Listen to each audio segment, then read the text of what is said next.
kadib xiisadii toddobaadkan ka soo cusboonaatay magaalada Beledxaawe ee xadka Soomaaliya iyo Kenya oo dagaal halka waxa uu ku dhex maray ciidamada dawladda iyo kuwa Jubbaland waxaana dawladda Kenya lagu eedeeyay inay baritaareyso ciidamada maamulka Jubbaland ee ku sugan xadka Soomaaliya iyo Kenya waxa sidoo kale jiray eedeemo faragelin oo dawladda Soomaaliya ay hore ugu jeedisay dawladda Kenya dagaalkii Beledxaawe kadib arbacadii bayaan ayaa waxa uu ka soo baxay madaxtooyada Kenya waxaana Kenya ay sheegtay in dawladda Soomaaliya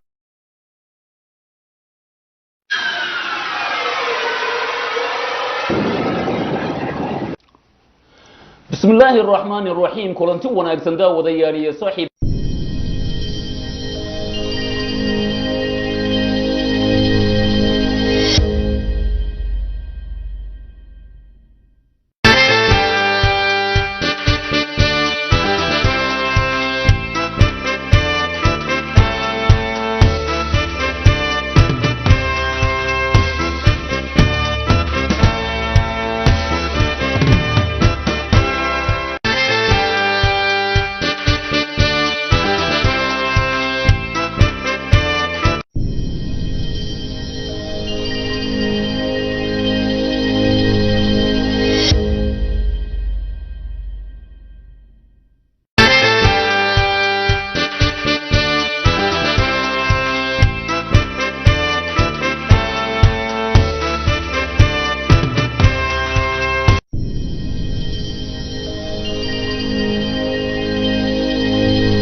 بسم الله الرحمن الرحيم السلام عليكم ورحمة الله تعالى وبركاته اسم قلاركتو وناكسان داوديال صاحبيال waxaad ku soo dhawaataan warka duurnimo oo si toos ah xilligan idin kaga imanaya xarunta telefishinka Soomaali Cable oo ku leeyahay magaalada Muqdisho warka waxa idin aqrinaya anigu Cabdullaahi Farax Nuur Yiriisow madaxtooyada Soomaaliya ayaa waxay war ka soo saartay wada hadal qadka telefoonka ku dhaxmaray madaxweynayaasha Soomaaliya iyo madaxweynaha dalka Kenya kadib xiisadii toddobaadkan ka soo cusboonaatay magaalada Beledxaawe ee xadka Soomaaliya iyo Kenya kadib dagaal halkaasi ku dhaxmaray ciidamada dawladda iyo kuwa Jubbaland ayaa Kenya lagu eedeeyay in ay taageero u tahay ama ay taageerayso ciidamada daacad u ah wasiirka amniga Jubbaland Cabdirashiid Janan sidoo kale hore u jirtay in dawladda federaalka Soomaaliya ay hore ugu jeedisay dawladda Kenya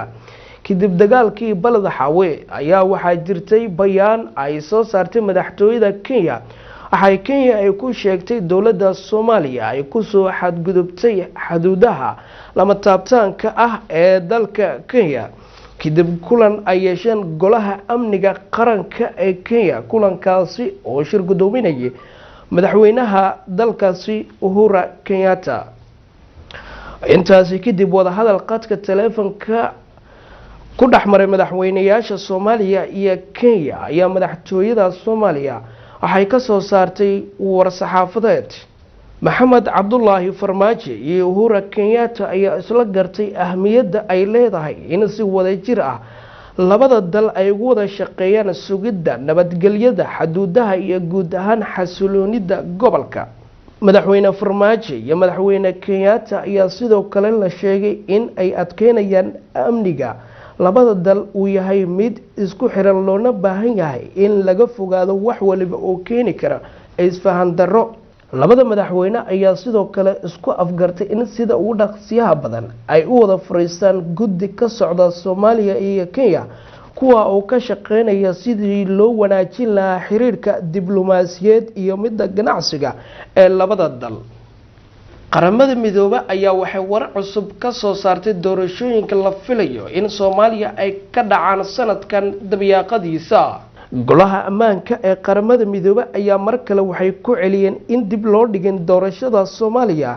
ayagoona baaqiya talooyin u jeediyay madaxda dowladda federaalka iyo dhammaan saamileyda siyaasadeed ee dalka. war-saxaafadeed ka soo baxay golaha ammaanka ee qaramada midoobay ayaa u qornaa sida tan: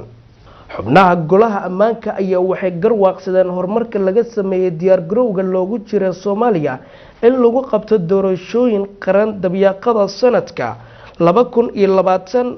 ama horaanta sanadkan 2021 waxayna soo dhaweeyeen kaalinta ay arintan ku leeyihiin dowladda federaalka Soomaaliya, baarlamaanka iyo sidoo kale guddiga madaxa bannaan ee doorashooyinka qaranka.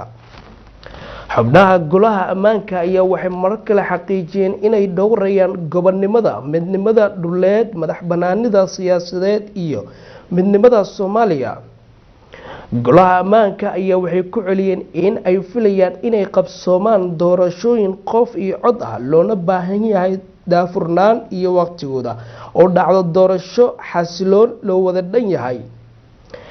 isla markaana suuragal ay tahay tirada ugu badan ee muwaadiniinta Soomaaliyeed inay u codeeyaan, ayna muhiim ay tahay in la qabto dabayaaqada sanadkan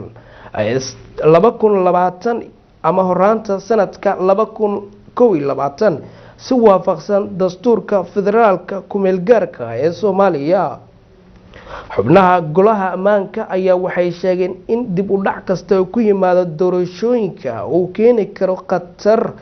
iyo in doorashooyinka waqtigooda la qabto ay muhiim u tahay xasiloonida siyaasadeed ee dalka Soomaaliya. xubnaha golaha ammaanka ayaa waxay soo dhaweeyeen meelmarinta sharciga doorashooyinka, laakiin waxay sheegeen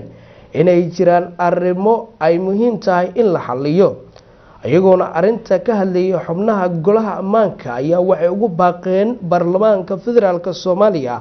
oo wada shaqeyn la yeesho guddiga madaxa bannaan ee doorashooyinka qaranka, wada tashiyo ay la yeelanayaan madaxda